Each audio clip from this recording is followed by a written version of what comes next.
This is CBC Winnipeg News.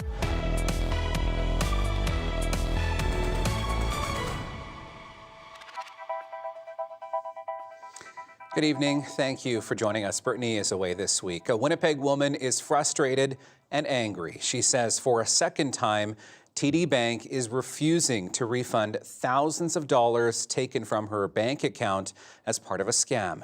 And as the CBC's Gavin Axelrod reports, despite losing an appeal with her bank today, she's still confident she'll get her money back.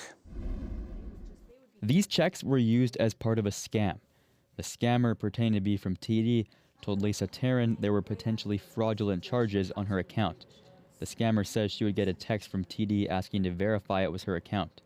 What she didn't realize is the confirmation okayed transactions from her account, adding up to thousands of dollars. The scammers also withdrew money before the checks bounced. Where is the red flag in their system?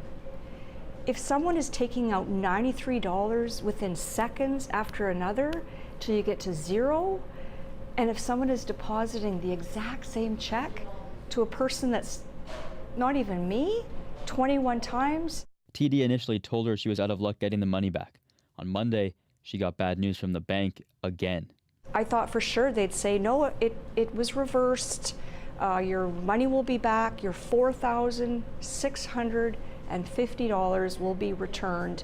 But the fraud officer said, no, your second appeal was denied. Taryn was flustered and surprised when she came home from the grocery store in February and got a call from what seemed like TD. She was greeted by someone who sounded professional and asked about transactions. He knew personal information about my bank account, and then I heard the TD message while I'm on hold. A few weeks ago, the bank said they wouldn't cover the loss because the scammer had access to Taryn's private financial information. They said TD customers are responsible for protecting their card, account information, and PIN. Taryn admits she quickly answered yes to a text from the bank, but didn't give the scammers any information. The 62-year-old also lives in subsidized housing and says without help from family, things could have been worse. I would have been homeless. TD says in a statement it can't talk about the particular case because of privacy, but says each circumstance is different and assessed individually. The bank says it never asks for a one-time passcode sent to phones or mobile devices. They also say victims of fraud should report it to places including banks, police, and credit bureaus. Gavin Axelrod, CBC News, Winnipeg.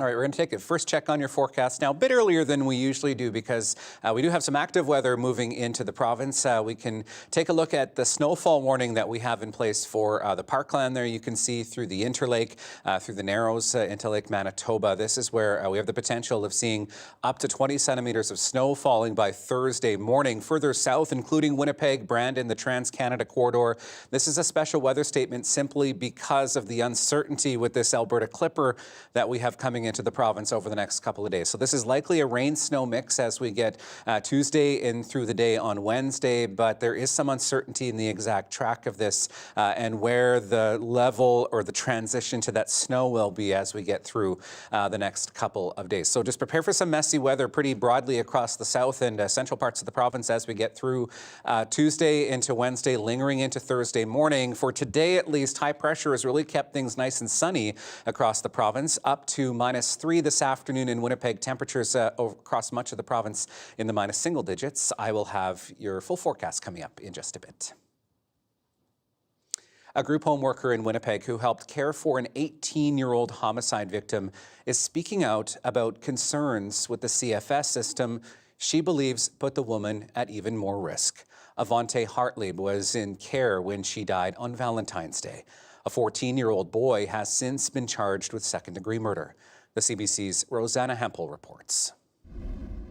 Expressive, smart, with a big personality. Avante Hartlieb's death in February has left one group home worker shaken and with unanswered questions about how she feels a lack of consequences and support in the Child and Family Services system may have failed the teen. CBC News has learned that Hartlieb was living at a group home run by Pathways Forward Youth Services, formerly known as Kildonan Common. A worker at the home alleges that on the night Hartlieb was killed, she was out past curfew with two underage girls from her home. They ended up at a different residence, here on Yonge Street. in the early hours of Valentine's Day. The worker wasn't on shift that night, but says the girls later told her one heard a loud bang and the other saw Hartlieb dead. CBC isn't naming the group home worker because she's not authorized to speak about her work publicly. Her voice has been modified to protect her identity. All the non-enforced mandatory situations snowballed into this extreme situation.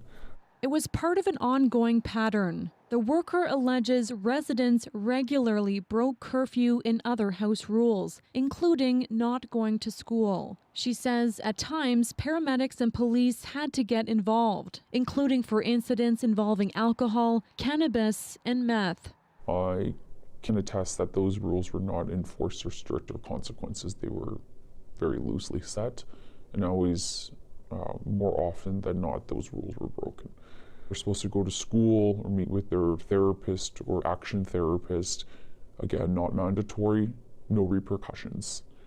She alleges company protocols limited what she could do and made her feel helpless. This was an extremely high-risk group of individuals. The worker says if residents left the group home, staff were to ask the youth where they were going and if they would be back by curfew. If they didn't return on time, workers were to call Anchor, the Child and Family All Nations Coordinated Response Network, which would decide whether to contact police and help find the missing youth. Pathways Forward declined to comment through their lawyer and did not say if staff contacted Anchor when Hartlieb and the girls were gone. Police say they didn't get a missing person report for Hartlieb that night. We also spoke with a former caseworker who recently left Pathways Forward. Darlene Pelly says the company was hamstrung by directives coming from CFS agencies that limited their authority over youth who broke rules. She says workers could not force youth to go to school or prevent them from leaving the group home or punish them if they broke rules. I do believe the staff do everything within their control to keep a youth inside. However, again, it's not a locked unit and youth can leave when they want. Hartlieb's agency, Animiki Osasan Child and Family Services, said it could not comment, citing CFS legislation. Families Minister Nahani Fontaine could not comment on Hartlieb's case and says an investigation is underway with CFS. And there's a system in place for folks that feel like maybe children are not getting the supports that they need. There's a system in place for them to bring that to the attention of the agency and the authorities. They have an obligation to do that. A 14-year-old boy has been charged with criminal negligence causing death and second-degree murder. CBC has learned the suspect was an acquaintance of Hartlieb. He remains in custody. Rosanna Hempel, CBC News, Winnipeg. The conflict in the Middle East is leading to hikes in air travel costs in Canada. Both Air Canada and WestJet are adding fuel surcharges. Air Canada Vacations will charge $50 per passenger for travel packages to destinations including Mexico, the Caribbean, Central America, and some U.S. cities. And WestJet is introducing a $60 fuel surcharge on companion voucher bookings that are associated with an RBC program. WestJet says the surcharge will remain in place until fuel prices go down. Now, the war in the Middle East is now also impacting Canadian science labs. Helium exports from Qatar have been cut off by the conflict, with a looming shortage now threatening clinical research at Canadian universities. The University of Manitoba's Faculty of Chemistry needs helium for its nuclear magnetic resonance scanners. Without it, the instruments can be permanently damaged, stopping important research. We're at the mercy of the vendors, and we must pay the cost that they ask of us. So without the liquid helium, we can have catastrophic damage to our instruments, and we have to obtain it. The goal here is to have a steady supply of helium. So we're currently undertaking a new project to recycle the helium that we use. The University of Manitoba hopes to do that by installing a helium collection system that will allow 80% of its helium to be recycled, creating a more reliable supply. Manitoba conservation officials are investigating after a black bear was shot and killed near its den north of Balmoral. The mother bear's 3 10-week-old cubs are now orphans. Officials say it was shot sometime between last Monday night and Tuesday afternoon. It's against the law in Manitoba to kill a female black bear with cubs. Those cubs are now in the care of Black Bear Rescue Manitoba. Very hard on them because with bears, their mother is their whole world. And so to lose a mother and then they're afraid of people, they come to a strange place, so the whole thing is not good for them. Now, Stern says posts circulating on social media disclose the den's exact location before the bear was shot. She says posting that information online puts wildlife at risk. Still ahead tonight, a remote Manitoba First Nation launches a new program to train and retain its own nurses. Coming up, how Red Sucker Lake hopes to inspire a new generation of homegrown healthcare workers. That's next.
Welcome back. It is a fly-in community that has long faced staffing shortages at its local health centre.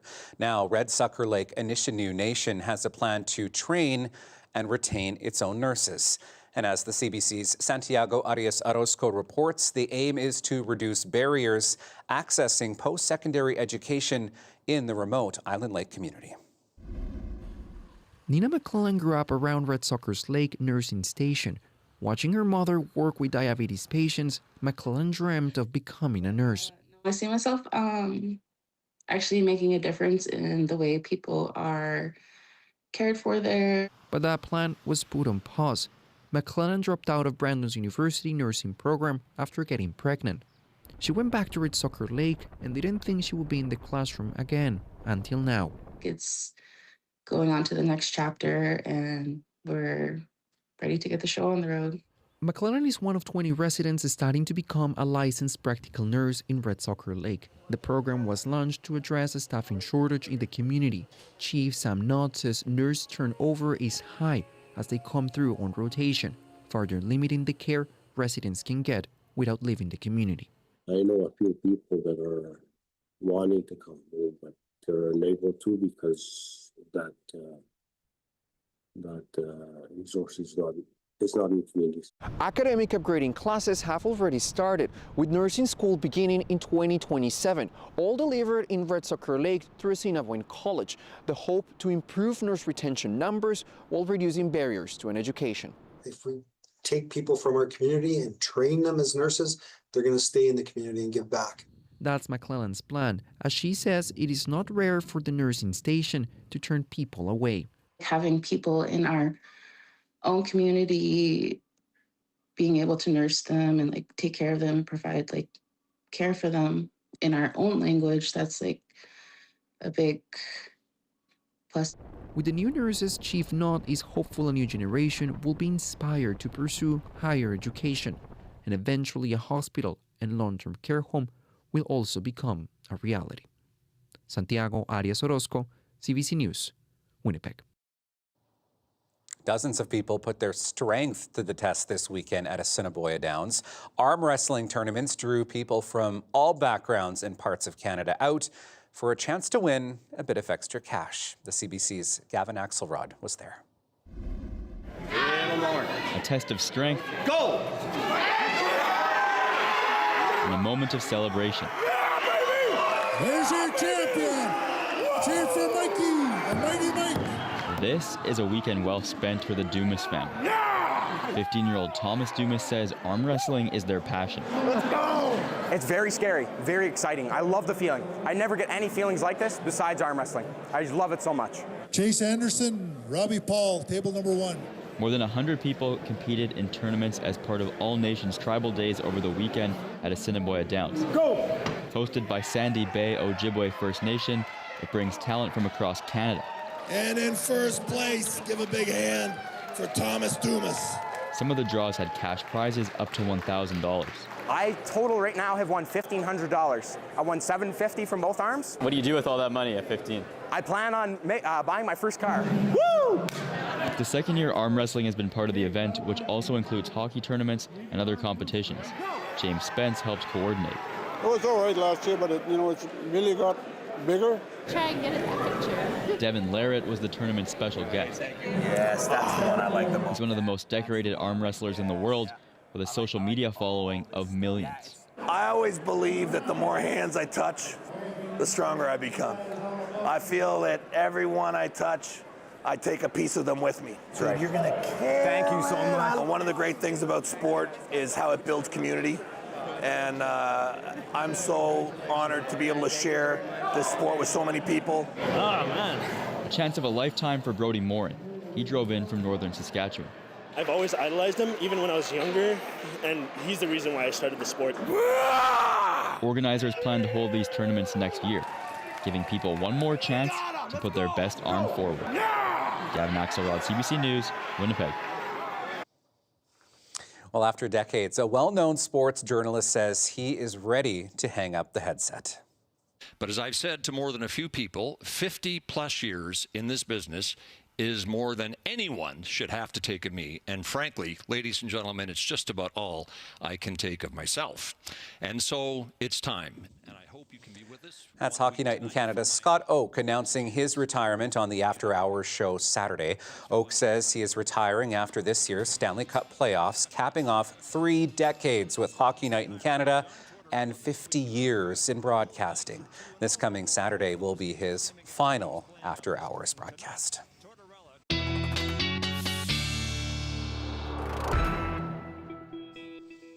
All right, and that leads us to a full look at your Manitoba weather forecast. I know I was driving back into the city from the Dauphin area yesterday, ran into snow, poor visibility, slush, and some very icy patches on highways.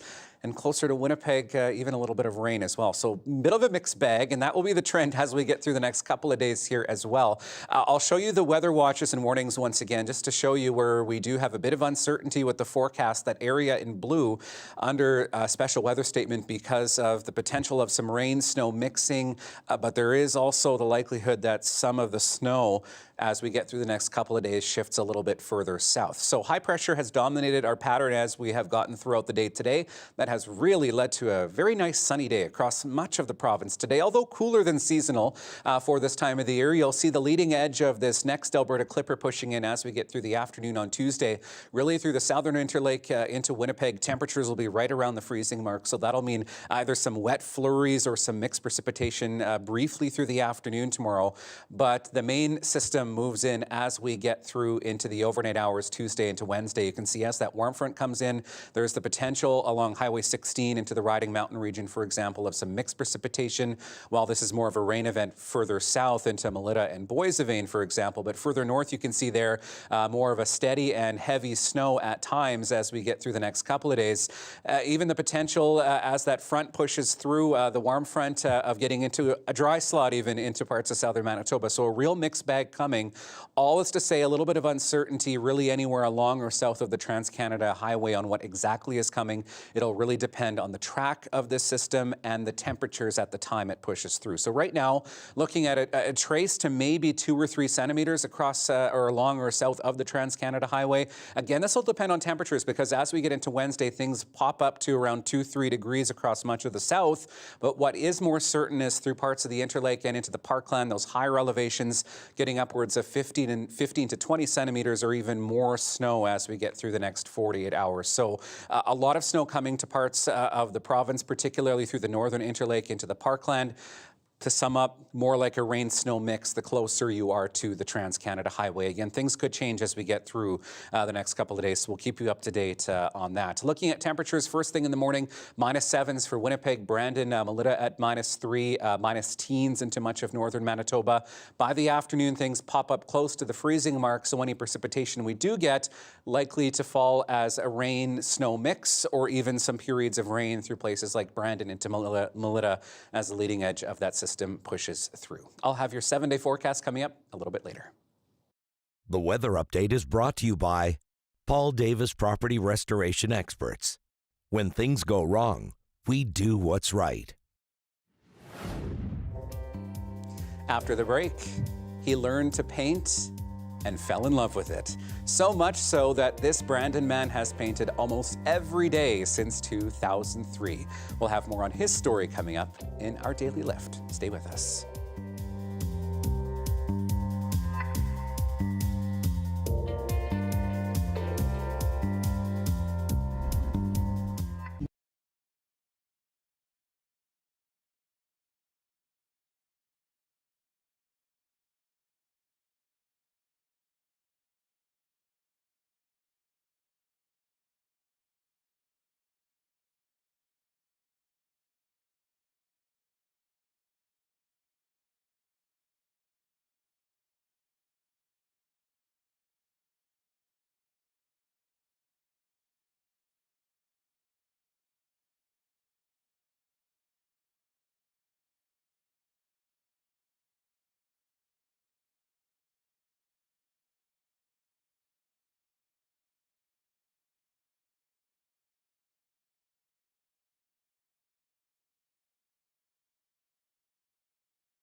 Let's have a look now at your dog walking forecast for Tuesday. Roxy and Sawyer eager to get those jackets put away. Well, Kate, you know what? I'd keep them handy for at least the next couple of days because we are looking at some active weather pushing into the province. And then it looks like longer range, we actually turn the page here. So watch for the wind to pick up tomorrow afternoon. Southeast 30, gusting to 50. A bit of precipitation through the later part of the afternoon. Very quick, it tapers off by the time we get into the evening, and the temperature hanging around the freezing mark. Your 7-day forecast looks like this. So that messy weather moving in for Wednesday, +3 periods of rain or snow. Just how warm things get will limit how much accumulation we see closer to the Red River Valley. And then look at that, double digits by next weekend. Well, at some point in your life, you've probably committed to doing something every day. Brandon's Wei-Ming Zhao is on a 23-year streak, painting a picture almost daily since 2003. His commitment to art is our daily lift.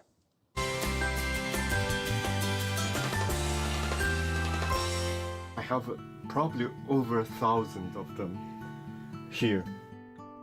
I just started painting one a day, or sketch one a day.